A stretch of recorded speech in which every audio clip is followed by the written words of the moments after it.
કોર્ટના દરેક ખૂણાઓ પર બોમ્બ સ્ક્વોડના માણસો, ડોગ વગેરે ચેકિંગ ચાલુ છે. પોલીસની પૂરી ટીમ, સિનિયર ઓફિસરો સ્થળ ઉપર હાજર છે.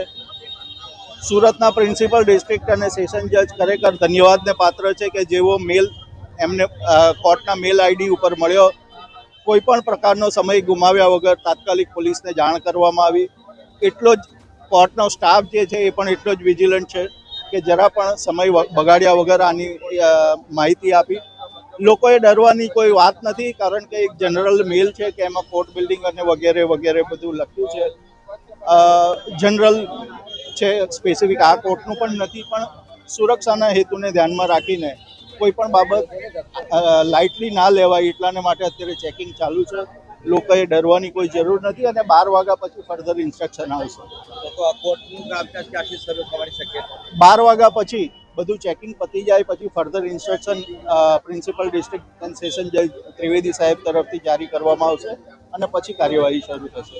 એટલે કોઈએ ડરવાની કે પેનિક થવાની જરૂર નથી.